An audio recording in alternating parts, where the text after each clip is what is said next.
जय हिंद। आपका स्वागत है Eklavya matric coaching centre Dadanchak सोनल सुबह में। मैं हूं आपका ही सर अमलेश सर। यहाँ पे देखिए भारतीय और मैथ का पहला चैप्टर वास्तविक संख्या उसका प्रश्नावली 1 का बी है। ठीक है, इसका 5 का पहला क्वेश्चन देखेंगे। 5 का पहला क्वेश्चन कह रहा है 12,576 और 4,052 का अंक गणित के मूलभूत प्रमेय से मौसा ज्ञात करे, फिर मौसा की सहायता से लौसा निकाले। कह रहा है 12,576 और 4,052 का अंक गणित मूलभूत प्रमेय से पहले मौसा करना है। तो पहले हम समझ लेते हैं कि अंक गणित के मूलभूत प्रमेय क्या होता है। अंक गणित के मूलभूत प्रमेय का मतलब होता है अभाज्य गुणनखंड। ठीक है, तो मतलब अंक गणित के मूलभूत प्रमेय से मौसा निकालना कहने का मतलब हो गया कि अभाज्य गुणनखंड विधि से मौसा निकालना है, फिर मौसा की सहायता से लौसा निकालना है। आइए यहाँ से देखिए हल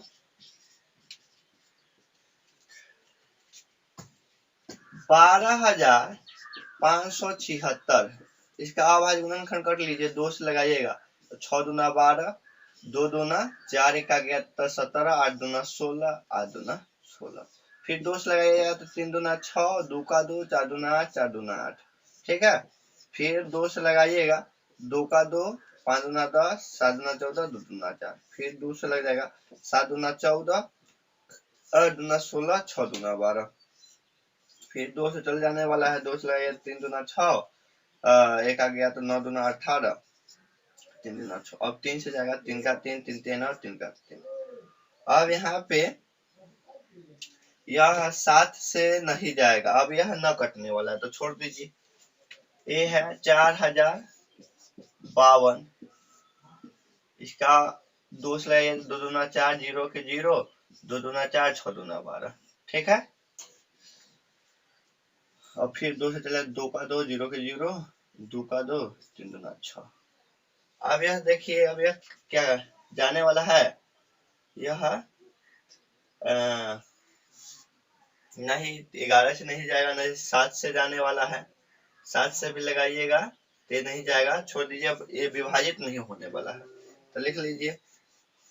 यहाँ पे देखिए 12,576 का अभाज्य गुणनखंड कितना है, 1 2 3 4 5, 5 गो 2 है, 1 2 3 4 5, उसके बाद 3 गुने 131। ठीक है, यह इसका अभाज्य गुणनखंड है। उसके बाद 4,052 का अभाज्य गुणनखंड है 2 गुने 2 गुने 1,013। ठीक है, अब देखिए हमको अंक गणित के मूलभूत मतलब अभाज्य गुणनखंड विधि से मौसा ज्ञात करना था। तो मौसा के लिए क्या होता है, इसे पिछले क्लास में हम आपको बताए हुए थे कि मौसा में वही लिखेंगे जो दोनों में मिलेगा। तो यह मिला, उसके बाद ये मिला, उसके बाद नहीं मिलने वाला, तो 2 गुने 2 यानी 4। हमने तो मौसा निकाल लिया अंक गणित के मूलभूत प्रमेय से, लेकिन कह रहा था कि मौसा की सहायता से आप लौसा ज्ञात करें। तो मौसा की सहायता से लौसा देखिए, अब सूत्र से हमको निकालना है लौसा। लौसा बराबर फॉर्मूला हम लिखाए थे a गुने b बट्टा में मौसा। अब कहिएगा कि a और b क्या है, a b कोई दो संख्या होंगे, a और b कोई संख्या होंगे। तो देखिए यहाँ पे a और b दिए हुआ है, तो a का वैल्यू है 12,576 और b का वैल्यू है 4,052। मौसा है आपको 4, और देखिए अब 4 से काट लीजिए, 4 का 4, यहाँ से 4 से ये चल जाएगा, 4 का 4, 0 के 0, 4 का 4, 1 आ गया तो 4 3 12, यानी हमको गुना करना पड़ेगा 12,576 गुने 1,013। देखिए यहाँ पे मल्टीप्लाई कर देते हैं, 12,576 में गुना करना था 1,013 से। ठीक है, 6 3 18 के 8 हासिल 1 7 21 1 22 हासिल 2 5 3 15 2 17 हासिल 1 3 6 1 7 3, यहाँ पे हो जाएगा 6 7 5 2 1, यहाँ पे हो जाएगा 0 0 0 0 0, और उसके बाद यहाँ पे 1 से कीजिएगा तो 6 7 5 2 1, इसको ऐड कर लीजिए तो हो जाएगा 8 6 2 8, 7 7 14 के 4, 6 5 11, 17 18, 19 के 9, 5 6 1, 7 3 10, 2 12, 13 के 3, 5 6 5 1 6 1 7 2 1। यानी आपको आ गया, गुना करने के बाद लौसा आएगा 12 73 94 88। ठीक है, यह तो रफ वर्क था, गुना करके बताए हैं।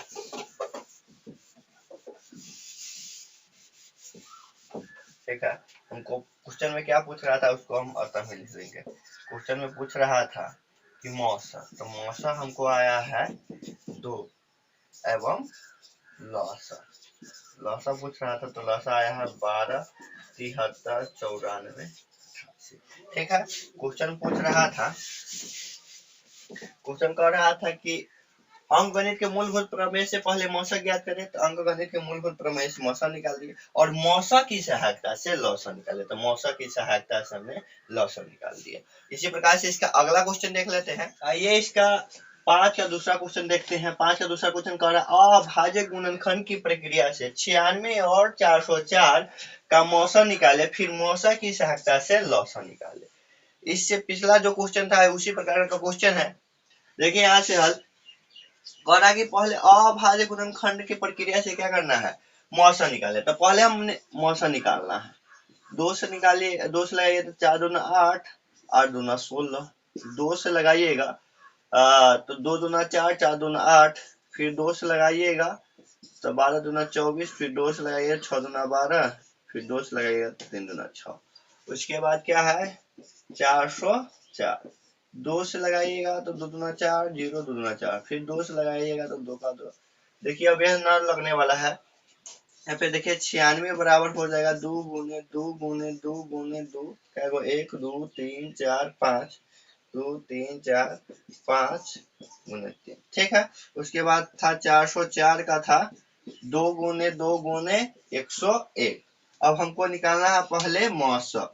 अभाज्य गुणनखंड की प्रक्रिया से हमको क्या निकालना है, मौसा निकालना है। तो मौसा में एक कॉन्सेप्ट है कि जो दोनों में मिलेगा उसको एक बार लिखेंगे। तो दोनों में एगो ये 2 मिल गया, ठीक है, एक ये मिल गया, ठीक, तो क्या हो गया 2 गुने 2 बराबर 4। आप ऐसे मिलाना, अगर ऐसे ना मिलाइएगा तो ये कोई बात नहीं, हम आपको समझाने के लिए मिला के बताए हैं। ठीक है, आप यहाँ सोच लीजिएगा कि एक ए मिला एक ए मिला, बस सीधे लिख दीजिए, ये करना कोई जरूरी बात नहीं है। ठीक है, हम आपको समझाने के लिए बताए हैं। अब यहाँ पे देख लीजिए, यहाँ से हम अभाज्य गुणनखंड विधि से मौसा निकाल लिया, तो यहाँ से यहाँ का बात हो गया। अब कर फिर मौसा की सहायता से लौसा को निकाले। ठीक, अब यहाँ पे देखिए सूत्र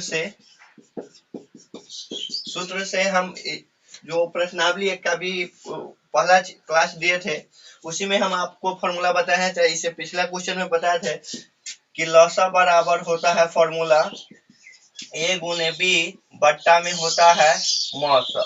अब यहाँ पे ध्यान दीजिए, ए और बी कोई दो संख्या होंगे, ए और बी क्या होंगे, कोई दो संख्या होंगे। तो दो संख्या हमको दिए हुआ है यहाँ पे 96 और 404। तो ए का वैल्यू हो जाएगा 96, बी का वैल्यू हो जाएगा 404 और मौसा कितना हुआ है, मौसा 4 आया है 4। तो 4 से काट लीजिए, 4 से 4 0 1 हो गया 96 गुने 101, गुना कीजिएगा तो क्या आ जाएगा 96 मतलब 9696 आ जाएगा। ठीक है, अतः में लिख दीजिए, अतः में मौसा पहले पूछ रहा था तो मौसा हमको कितना आया है 4 एवं लौसा क्या आया है, लौसा आया है 96। ठीक है, आइए इसका अगला क्वेश्चन देख लेते हैं।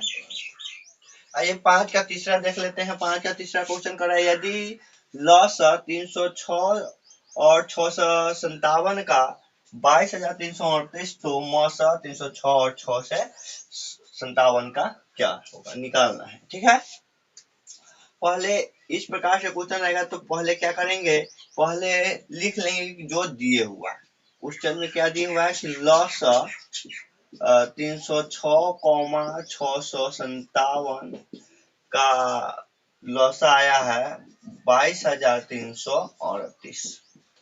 तो हमको निकालना है मौसा 306,657 का क्या होगा। मतलब लसा इतना का लसा इतना दिए हुआ है तो इतना का मसा क्या होगा। तो सूत्र से मसा बराबर फॉर्मूला होता है ए गुने बी बट्टा में लसा। अब देखिए ए बी क्या होता है, कोई दो संख्या होंगे, यहाँ पे दो संख्या दिए हुआ ए और बी। तो ए का वैल्यू है 306 और बी का वैल्यू है 657 बट्टा में लसा कितना है 22,338। इसको गुना कीजिएगा तो आ जाएगा, ठीक है, और बट्टा में था 22, 33, 8। इसको काटिएगा तो एक बार में कट जाएगा, 9 बार में कट जाएगा। आपका आंसर हो गया 9। आप अतः में लिख सकते हैं कि मौसा 306,657 बराबर 9।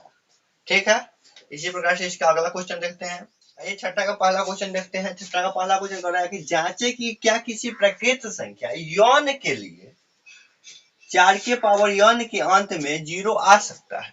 कह रहा है कि जांच कर बताना है कि कोई प्रकृत संख्या यौन के लिए 4 के पावर यौन के अंत में 0 आ सकता है, यह हमको जांच कर बताना था। पहले प्रकृत संख्या के बारे में जान लेते हैं। प्रकृत संख्या कहता है कि गिनती की संख्या को प्रकृत संख्या कहते हैं। गिनती की संख्या को प्रकृत संख्या कहते हैं। और आप 5 से या 6 साल से ही आप जानते होइएगा प्रकृत संख्या को, जो आप गिनाते होइएगा 1 2 3 4 ऐसे करके गिनाते होइएगा, वही गिनती को क्या कहते हैं, प्रकृत संख्या कहते हैं।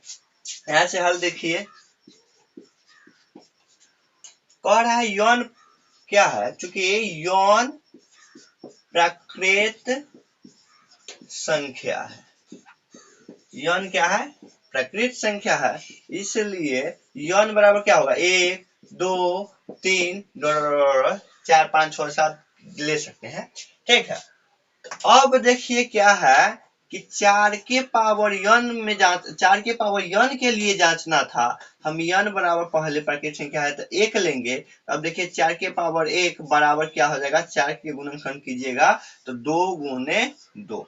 ठीक है, अगला बार में देखिए 4 के पावर यौन बराबर अगर हम यहाँ पे 1 के बाद 2 ले ले तो 4 के पावर यौन की जगह पर हो जाएगा 2। 4 के पावर जितना, देखिए कोई भी संख्या के जितना पावर रहता है उसको गुना में उतना बार लिखते हैं। तो 4 के पावर 2 है यानी 4 गुने 4। अब यहाँ पे देखिए 4 का गुणनखंड कीजिएगा तो 2 गुने 2, फिर 4 का गुणनखंड कीजिएगा तो 2 गुने 2। इसी प्रकार से 4 के पावर यन, अब यन बराबर लेंगे 2 के बाद कितना लेंगे 3, तो 4 के पावर हो गया 3 यानी 4 को 3 बार गुना में लिखेंगे। कितना बार लिखेंगे, 3 बार। मतलब जो संख्या रहता है उसका जितना पावर रहता है उतना बार उसको गुना में लिखते हैं। यहाँ पे देखिए 4 का गुणनखंड कीजिएगा तो 2 गुने 2, फिर 4 का गुणनखंड कीजिएगा तो 2 गुने 2, फिर 4 का गुणनखंड कीजिएगा तो 2 गुने 2। ठीक है, इस प्रकार से देखिए यहाँ पे अब हो गया। यहाँ पे जो अब लैंग्वेज दे देंगे बस हो गया, कहानी खत्म। तो लैंग्वेज को अच्छी तरह से देखिए कि इसका लैंग्वेज थोड़ा लॉन्ग हो जाता है और इस लैंग्वेज को आप रट नहीं सकते। रटिएगा तो ये क्वेश्चन के लिए रट लीजिएगा। अगर यहाँ पे 4n के जगह पे 6n दे दिया, 6n की जगह पर 15n भी दे सकता है, कुछ भी दे सकता है, तो आप रटिएगा तो एगो न रट लीजिएगा, क्या रटिएगा, वैल्यू चेंज करते रहता है। इसलिए आप इसको समझने की कोशिश कीजिए, समझने की कोशिश कीजिएगा तो एक बार में समझ में आ जाएगा। देखिए इस प्रकार से, मतलब यह जो हम दर्शाए हैं इस प्रकार से हम पाते हैं कि, यहाँ पे देखिए इस प्रकार से हम पाते हैं कि इस प्रकार से हम पाते हैं कि 4 के पावर यौन का 4 के पावर यौन के अभाज्य गुणनखंड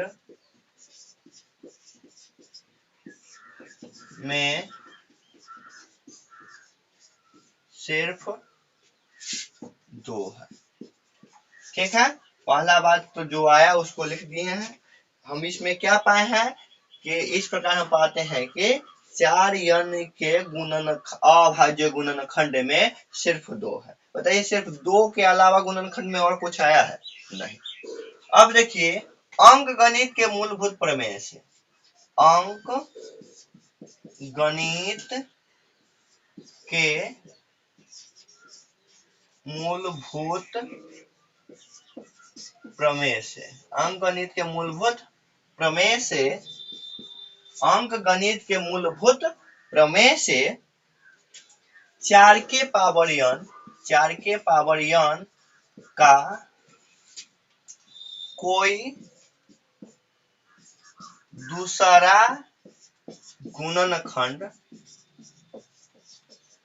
दूसरा गुणनखंड संभव नहीं है। क्या लिखे हैं कि अंक गणित के मूलभूत प्रमेय से, तो हम इससे पिछले क्वेश्चन में बताएं कि अंक गणित के मूलभूत प्रमेय के मतलब होता है अभाज्य गुणनखंड से। अभाज्य गुणनखंड से मतलब अंक गणित के मूलभूत प्रमेय से 4 के पावर n का कोई दूसरा गुणनखंड संभव नहीं। बताइए इसका 2 गुना के अलावा कोई और गुणनखंड संभव है? नहीं है। ठीक, 4n के अंत में शून्य, 4n के अंत में, 4 के पावर n के अंत में शून्य होता यदि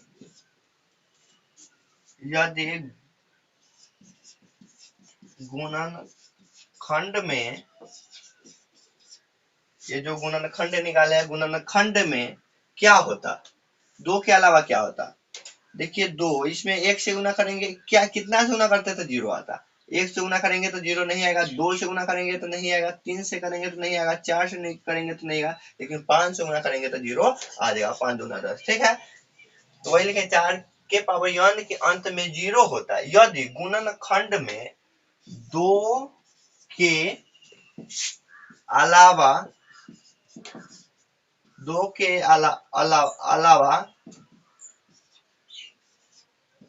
5 भी होता।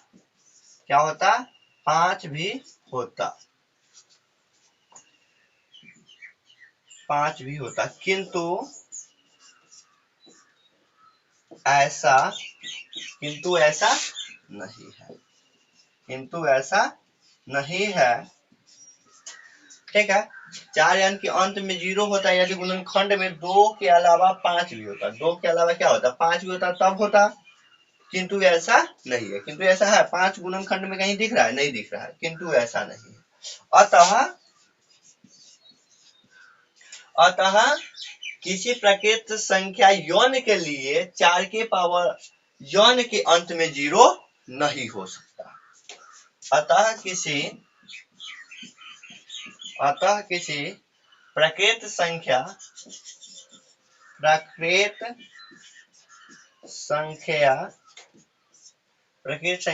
n के लिए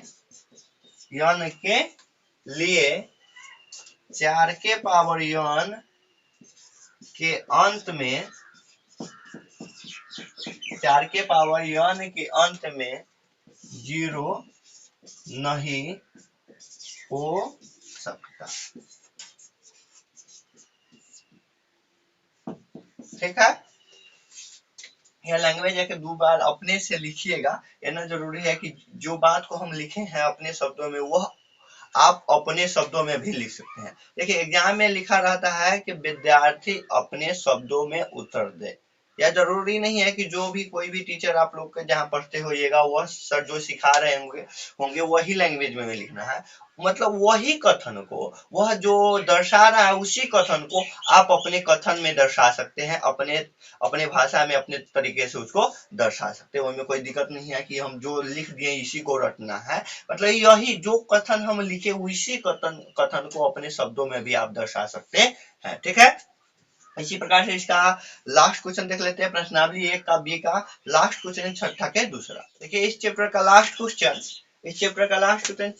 6 का दूसरा कर रहा है, जांचे कि क्या किसी प्रकृत संख्या यौन के लिए 15 के पावर यौन के अंत में 0 आ सकता है?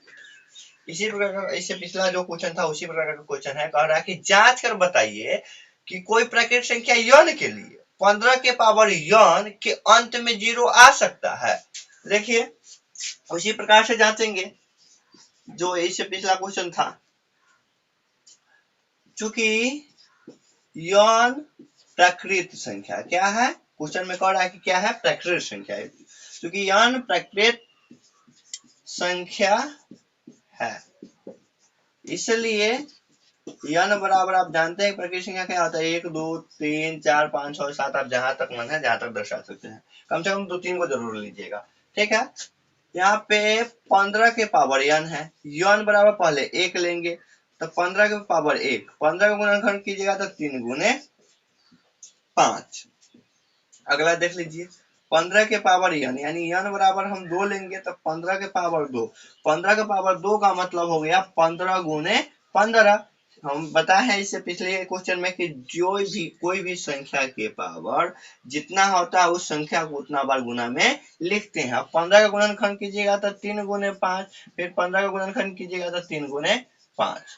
अब फिर 15 के पावर यन बराबर हम n बराबर 2 के बाद 3 ले लेते हैं तो 15 के पावर 3 हो गया 15 गुने 15 गुने 15। पावर 3 है तो 3 बार गुना में लिखेंगे, 15 के लिखिएगा तो 3 गुने 5, फिर 15 के लिखिएगा 3 गुने 5, फिर 15 को लिखिएगा 3 गुने 5। ये तीनों का गुणनखंड लिख दिए हैं। अब यहाँ पे देखिए हम इस प्रकार से क्या पाए हैं, इस प्रकार से हम पाते हैं कि 15 के पावर यौन के अभाज्य गुणनखंड में सिर्फ 3 और 5 है। इस प्रकार हम पाते हैं कि 15 के पावर यौन के अभाज्य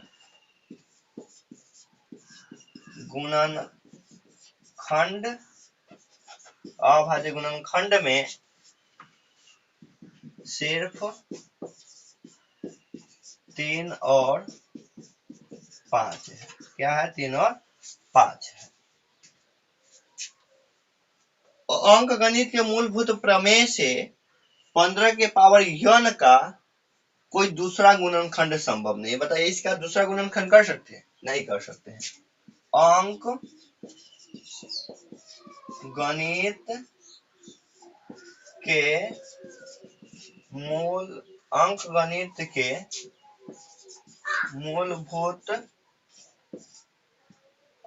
के मूलभूत प्रमेय से 15 के पावर यौन का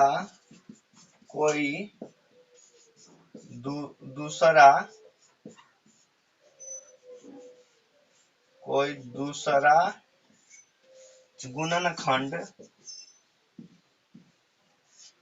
गुणनखंड संभव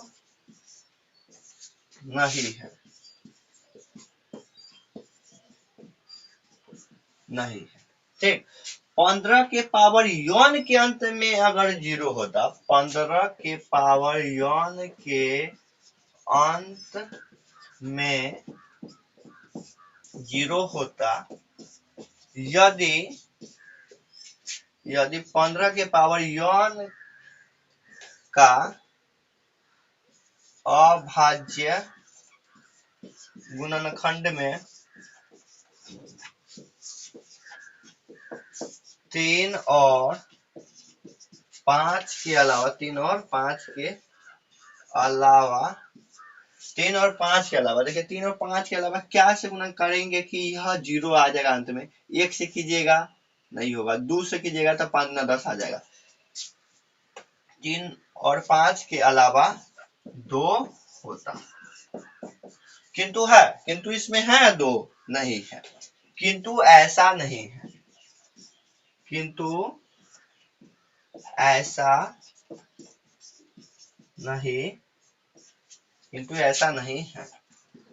ऐसा नहीं है तो क्या है, इसके अंत में 0 नहीं हो सकता है। अतः अतः किसी प्रकृत संख्या n के लिए 15 के पावर n के अंत में 0 नहीं हो सकता है। अतः किसी प्रकृत संख्या n के लिए किसी प्रकृत संख्या n के लिए 15 के पावर n के अंत में 0 नहीं हो सकता है। ठीक है, यह प्रश्न यहाँ पे प्रश्नावली 1 का भी खत्म हो गया। आगे अगला क्लास में आपको बताएंगे प्रश्नावली 1 का सी बताएंगे। ठीक है, उसमें अपरिमेय संख्या को प्रूव करना है। वह चैप्टर पूरा अपरिमेय संख्या पर ही है। ठीक है, इस क्लास को यहीं खत्म करते हैं, मिलते हैं अगले क्लास में। जब तक के लिए जय हिंद, वंदे मातरम।